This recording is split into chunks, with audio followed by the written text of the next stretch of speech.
It's Harrison Brunicke's world, and we're just living in it.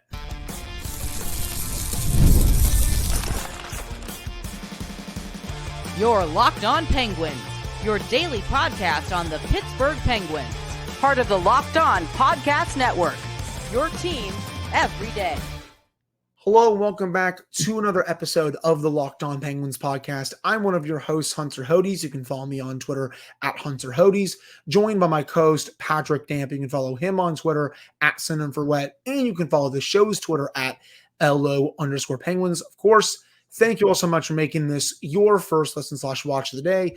We are free and available on all platforms. And finally, today's episode is brought to you by FanDuel. Place your first $5 bet and you'll get started with $200 in bonus bets guaranteed. Visit FanDuel.com to get started. So the Penguins dropped Tuesday night's preseason game against the AHL's version of the Red Wings by a score of 2-1. The Red Wings get a late goal in the third period with 2:49 to go, and the Penguins weren't able to capitalize on a very late power play to tie the game and send it to preseason 3-on-3 overtime. And honestly, I'm kind of glad they didn't, because I really did not want to watch preseason 3-on-3 overtime. That's just not fun overall. But I did like a lot of what the Penguins did in this game. They very much outplayed the Red Wings overall. Ville Husso, shout out to him for the Red Wings in net. He was great against the Penguins, mostly varsity lineup. There were some players who aren't going to be on the team this year that were in the lineup, but I would still say this was mostly their varsity lineup. And again, shout out to Ville Husso. He was great. But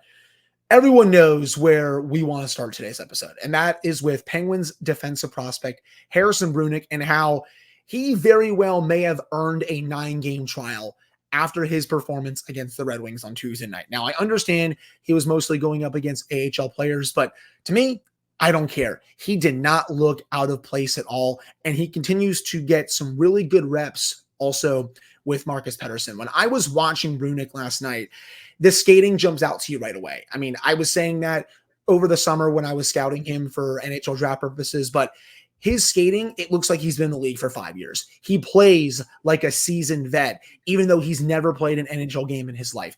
The decision-making for him, I also think, is very on point every time. I felt like when he was on his former team before, coming to camp with the Penguins, his decision-making would kind of be all over the place. He also didn't play on that good of a team. But now, with, I guess, obviously better talent around him, he's making the right decision every time. I think he's so far advanced than anyone ever thought he would be at this point. I mean, there was that beautiful play on the Raquel goal. He takes the puck up top, skates it down low, is able to set up that Raquel chance a little bit. And again, that is stuff you don't teach. He is doing stuff at 18 that most 18-year-old defensemen don't do at this point. And I think overall, after last night, and I've been very skeptical about this, I think I am on the train right now where I think you give him a 9-game trial to see what he can do. I'm not at the point where you just burn a year of his ELC. I just don't want to waste that, considering what this type of year could be for the Penguins overall. But I think right now, especially with the Erik Karlsson situation, it's still a bit cloudy, at least with a week to go until the season starts. I am on board, if they want to give him a 9-game trial and see what he can do. I can't even believe I'm saying that with a week to go until the season, but he continues to impress me game after game, shift after shift, and it's been fantastic to watch. This is going to be very non-committal from me, and it's not because I want to get cold take exposed or anything like that. I'm genuinely struggling with this, so I can't imagine what it's like for the likes of Mike Sullivan and Kyle Dubas when it comes to Brunick, because everything we've seen from him so far in this preseason has been fantastic. He has looked like he belongs, at least mostly, in the National Hockey League. For being an 18-year-old defenseman, that is a very, very, very difficult bar to clear, because like Sullivan said, defenseman is maybe the most difficult position outside of goaltender in hockey, because there is so little margin for error when you play defense, because one wrong move one way, you give up a breakaway, one missed assignment, the other, you give up a goal. So it is a very high stakes, high pressure position when you play at the highest level. So it's really encouraging to see the way he plays. But I also have the worry of him being, and this isn't even getting into what you were hinting at with entry level contracts, the salary cap, and everything else. I really worry what this would do for his development, because there very clearly is a really good defenseman in Harrison Brunicke. He is, if he continues to develop the way he seems to be developing now, this is a guy who could be on the Penguins for the long haul. What I worry about is the fact that he's 18, Yeah. and the fact that he has not played the grind of an NHL schedule. And you don't want him to hit a rookie wall in December or January, and you're in the midst of a fierce playoff battle, which you're going to be in the Eastern Conference, with how good the Metropolitan Division is and how good the Atlantic Division is. It's going to be really difficult to get into the postseason this year.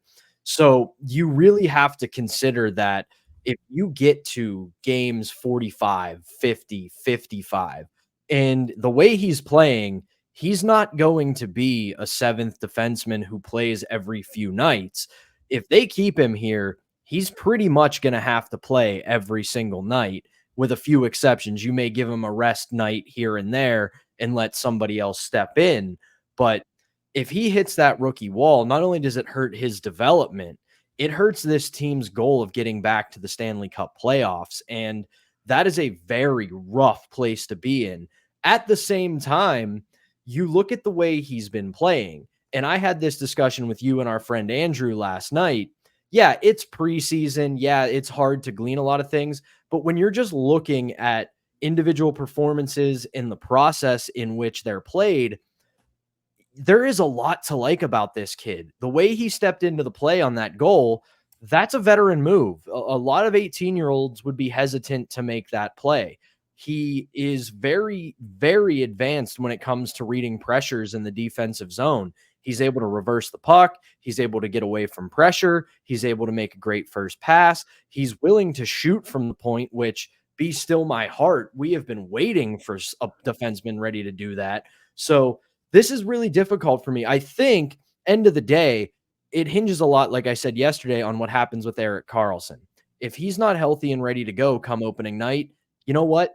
Give him 9 games, let Karlsson heal up, and after 9 games, give him a pat on the head and say, kid, you're a whole heck of a lot closer than we thought you were. Go dominate in juniors. Next year, you're going to be on this team.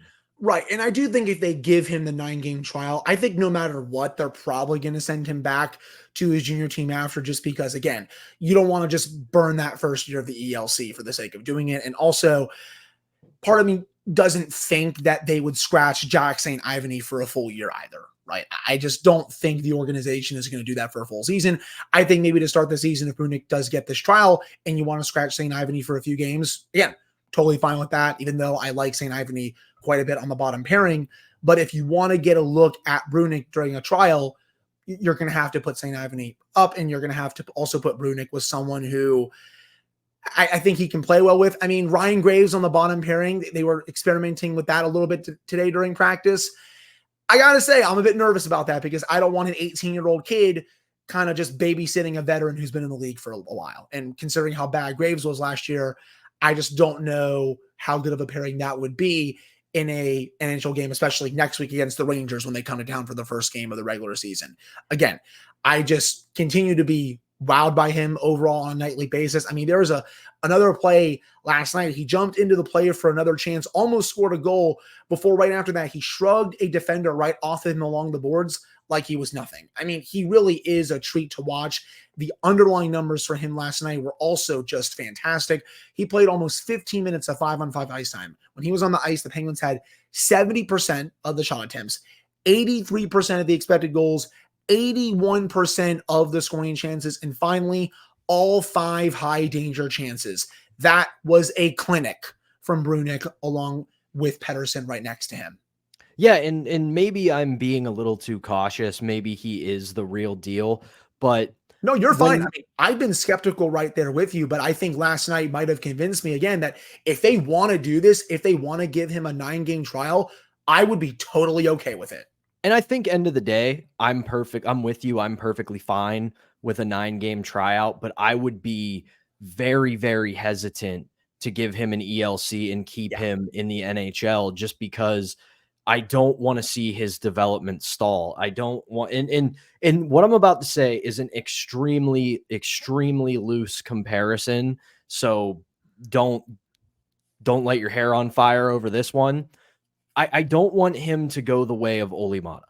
I think Olli Maatta had a stupendous rookie season. He played a whole heck of a lot better than anybody could have ever expected him to play. He forced their hand and made himself a part of the team. And he eventually became what he was supposed to become, a middle pairing, bottom-ish to bottom pairing defenseman. And because he had such a unexpectedly good rookie year, the expectations for him were way out of whack. And I don't want to see him end up in that same category where he's catching flack for not being this top pairing elite defenseman when in reality, you watch the game that Brunick plays, he is pretty much a two-way defender, and he is just going to make simple, smart decisions with the puck, simple, smart decisions in the defensive zone. And he's not going to wow you. He's not going to become, Cale Makar. He's not going to become Erik Karlsson. But if he has such a rocket tied to his back in his rookie year, there are going to be inflated expectations that he's never going to meet. So end of the day, if he gets the 9-game trial, especially with Karlsson, maybe going to be on the shelf here for a little bit, I would love to see what he does. And then next season, I want to talk about him having a spot on this roster when we break camp. Yeah, and that would be full time. Because again, at this point, I'm with you. I don't think he's going to be on the team for a full season and have them burn a year of his ELC for the sake of it. I do think, again, if he gets that 9-game trial, I think that's probably going to be it before he goes back to junior. And then we can see at that point also, Pat, how he dominates with his junior team as well. One of my buddies, Doug, was texting me about Brunick during the game last night, and his comp was kind of like Marino blended with Paul Martin at his peak. And honestly, I can see it. Like, you can see semblances of both of their games in Brunick. And again, it really has been such a fun treat to watch him play throughout the preseason. And honestly, I expect him to get one of these last 2 preseason games later on this week. But I think that'll do it for this first segment. Coming up in the second segment, we're going to get to some of our other thoughts and analysis based on this game against the Red Wings, including how the power play, even though the unit didn't score, I think we're continuing, at least in my opinion, to see a little bit more progress overall with that unit. But before we get to that, we have to tell you all about our first sponsor, and that is FanDuel. Hey, NFL fans, you can start the season with a big return on FanDuel, America's #1 sportsbook. So when you get a hunch in the middle of the game, you can check out the latest stats, view live play-by-play, and so much more on the same page where you place your bets. You'll get started with $200 in bonus bets guaranteed when you place your first $5 bet on FanDuel.com. One more time, that is FanDuel.com. All right, we're back here in this episode of the Locked On Penguins podcast. I'm one of your hosts, Hunter Hodes, joined by my co-host, Patrick Dam. So individual player performances, outside of Brunick, I thought Sidney Crosby was obviously great once again, but that's a ho-hum statement, I think, at this point. I thought of Genny Malkin when he didn't take that hilarious penalty like he does during the regular season. I also thought he had a very good game. Marcus Pettersson, I thought he was pretty sound as well. And I'll say Owen Pickering too. There was a play, especially in the second period, where he was trying to prevent a rush chance, and his long reach prevented that puck from going to the center for like a nice pass overall for a scoring chance. Again, I thought overall Pickering had a pretty good game again. Don't think he's going to be ready for the NHL this year, but I do think he'll be an option in Wilkes-Barre unless some more injuries come up throughout the year for the Penguins. But for this segment, I really want to discuss the power play once again. I very much know that the power play did not score last night. I understand. But that said, I continue to see signs that this unit could look a bit different once the regular season starts. And granted, people, if they revert back to how they played last year on the power play, Pat and I will criticize accordingly. We're only going off what they're showing us right now. We want to see it continue the regular season because we think this could lead to more power play goals. But if they fall back into old habits, we will be objective and we will criticize the unit like we always have overall. Now, overall, with this power play, I continue to like more movement. Everyone is moving around. You're seeing Evgeny Malkin move to all areas of the ice, including the goal line. I really like that overall with him. especially now as he's gotten older, I don't like him just sitting up at the point. I think they're prone to too many shorthanded chances. We all know how Gino is, again, not good defensively overall. You got to be moving him around a little bit. I like that they're doing that. There's also, again, more of a shoot first mentality. They were firing quite a few more pucks to the net last night.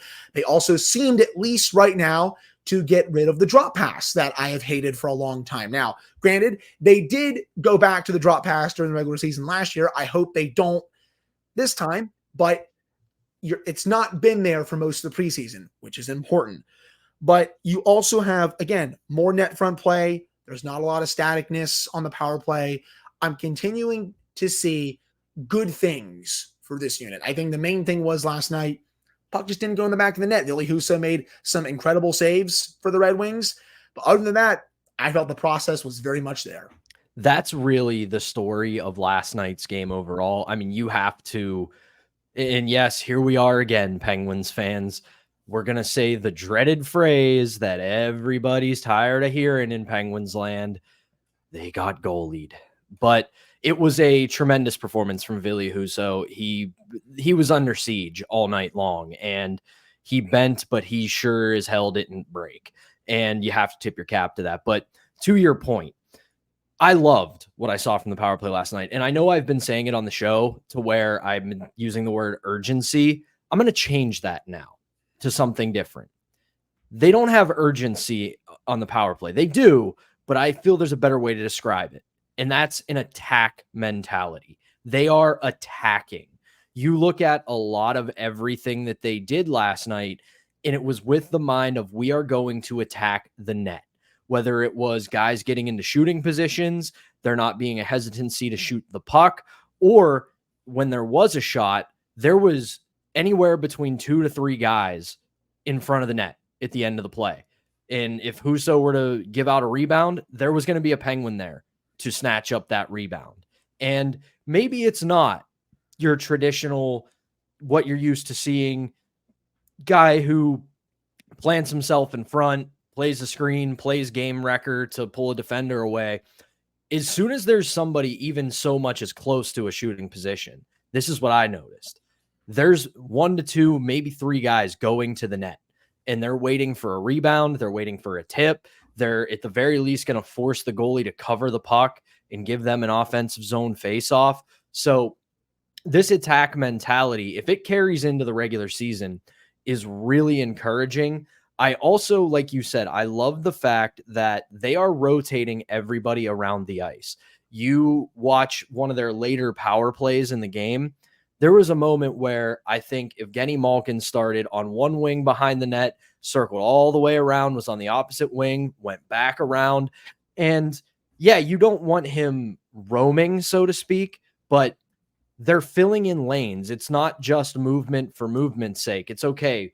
Gino sees this guy going low, so he's going to rotate up high. When that guy starts rotating up high, he's going to rotate back around and get low. When the guy at the point has the puck, they're going to rotate to the net.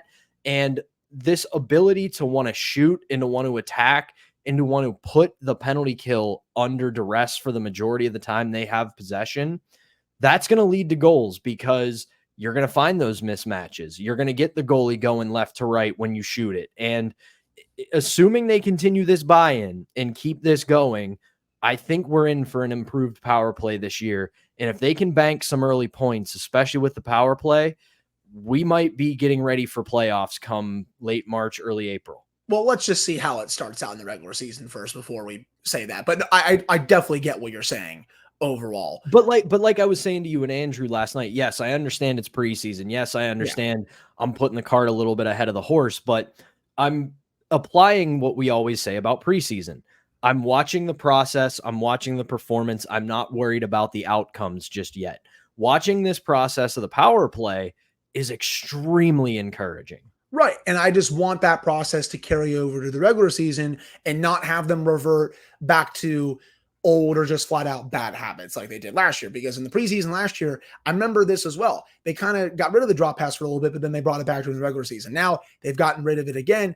And hopefully it's gone forever now because Tar Reardon is not the power play coach anymore and David Quinn is overall. So I like that. And then with just, the movement, the emphasis on the net front play, I want all of that to carry over to the regular season as well. I want to see how this unit looks the first couple of weeks before we can be like, okay, now this is fully back. But again, to your point, what we're seeing is at least encouraging. And if that can continue, I will say they can get the results. About the drop pass thing, because it does look like it's gone. But I will add this caveat. If they do it during the regular season, you can see that there has been a shift in their breakout to where the way they're attacking the blue line, the way they're attacking into the offensive zone. If they're going to do it, the thing that it looks like they'll be able to actually do this year is attack the opposing blue line with numbers. When they did it last year, they would have 2 or 3 guys all the way up high, and then they would have the 4th guy coming in, drop pass, 5th guy comes, and everybody's just kind of standing there.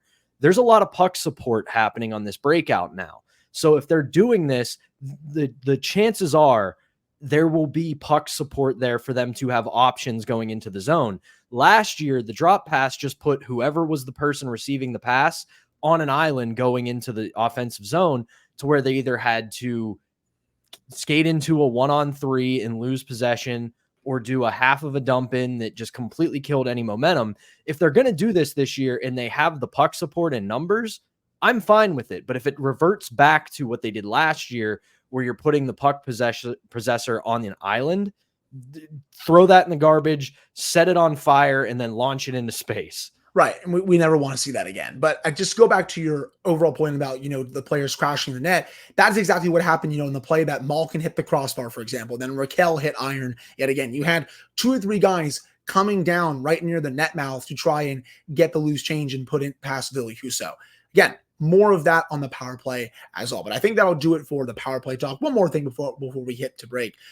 I really like that Mike Sullivan has been starting to do the Crosby-Malkin shifts together at 5-on-5 right after some penalty kills. He was doing it a little bit last year.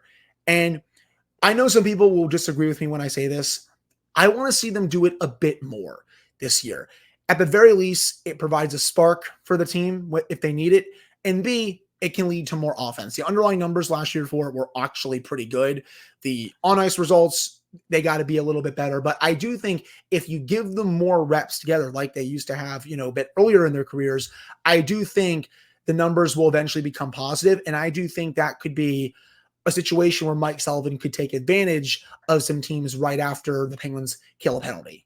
Make it situational. If it's in a tie game or they're down a goal or 2, I'm fine with it then. But if you're up or it's early in a game, let's keep that in our back pocket, just because you don't want it to become a trend that teams defend against. But overall, yeah, I agree with you. There should be plenty of moments this year where those 3 see the ice after a penalty kill.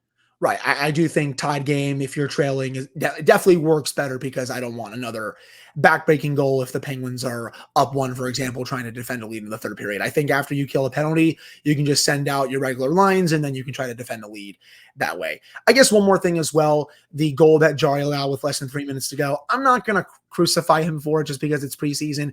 It's definitely one that I think he'd want to have back overall. But again, I'm not really going to crush him for it. The regular season starts next week. The Penguins will be needing him quite a bit to start the regular season, because today it was revealed that Alex Nedeljkovic, Jarry's backup, is week to week with an injury, which means, again, he will be starting the lion's share of the game to start the year, while Joel Blomqvist, it looks like, is going to be the backup. And that's part of what we're going to discuss in the final segment right after this. All right, we're back here in this episode of the Locked On Penguins podcast. I'm one of your hosts, Hunter Hodes, joined by my co-host, Patrick Dam. So, Pat, the Penguins injury curse, my friend, it knows no bounds, buddy. We are fully back with injuries at this point for the Penguins. So you have Brian Rust. He did not practice today with a maintenance day, so he's probably battling something small. You have Vasily Ponomarev, who did not return for portions of last night's game. He is day-to-day with an upper body injury. Blake Lizotte, he has a concussion, so he has to get out of concussion protocol before he can play.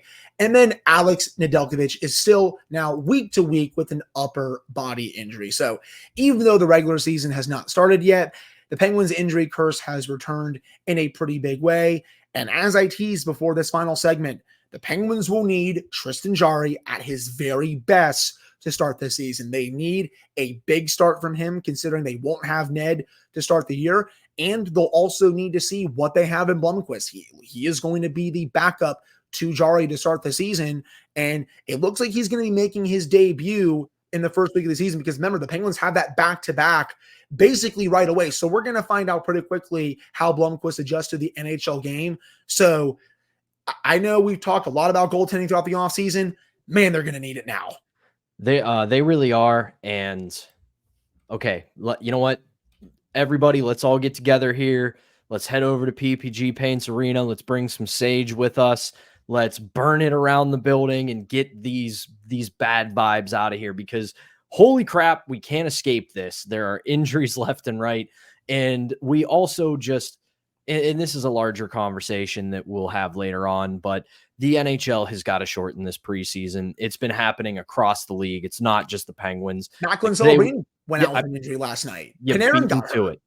Yeah. Patrick Laine's out. It's just, it's not a good situation. I don't think we need 7 to 8 games for these teams to figure out who's going to make their roster. I know they don't want to lose their money or revenue and all that, but eventually your product's going to suffer because big names are going to get hurt. But I digress. Yeah, for Joel Blomqvist, this is it, man. And I'm pretty confident in him, because he very easily, after that first preseason game, could have thrown it in the tank. And was it his fault? No, that was a wildly overmatched roster in that game. Buffalo pretty much played their NHL team, and the Penguins were playing pretty much everybody who's on the bubble or going to be in the minors or back in junior. So he was fed to the wolves in the first game. But since then, in every appearance, he has looked perfectly solid. He has made the saves he's needed to make. He has just been able to make some very acrobatic saves, and he looks comfortable. And that is the biggest thing. We have seen enough goalies in our time in Pittsburgh who have come in to be backups look uncomfortable. They make saves. They do the job they need to do as a backup goalie, but you sit there, and every time there's a shot on net or an extended possession, you're wincing a little bit and thinking, oh God, is the dam going to break here? And for Blomqvist, I'm not seeing that. And now, obviously, this could change going into the regular season, because you're going to start seeing actual NHL talent, and it's not going to be mixtures anymore. But by all accounts, this kid is ready to go. So I'm confident in him holding down the backup spot until Ned's healthy again. And then you send him back on down to Wilkes-Barre and say, go dominate there, and we'll talk next year. Yep, and it looks like as of right now, his NHL debut will come next Thursday. Blomqvist, that is, against the Detroit Red Wings, because the Penguins will open the season a week from today against the Rangers. That'll be Jarry. And then, of course, as I said, they'll go to Blomqvist for that Thursday game. And then we'll have to see how often Blomqvist plays until Nedeljkovic is ready to go. Could get a couple more starts before then, but he'll definitely play in that Thursday game against the Red Wings. Another update, this time it's more positive on Erik Karlsson. So he made an appearance on the Loop podcast, part of Golf Digest. That's an interesting podcast that Erik Karlsson went on overall. I did not expect to see that today on my Twitter timeline. And he said that he plans on playing in the Penguins preseason opener despite the undisclosed injury that he's dealing with. The quote was, yes, that is the plan. And he has been continuing to skate. This is the second straight day that Karlsson has been on the ice. So, Pat, very good news there. It is. And I agree with something Sullivan said about a player like Erik Karlsson, where you know how good he is, you know what he's capable of. Assuming he's in shape, it's not going to take him 2 weeks to get up to speed. He's an elite hockey player. He knows what he's doing. He's been doing this for a very long time. So while I'm still very concerned about what his status is, just because of the setbacks, of the fact that last week they had to go out of their way to address what was going on with him in his absence. So I still have that level of concern on the fact that we don't know what the injury is. We don't know how long it's going to affect him.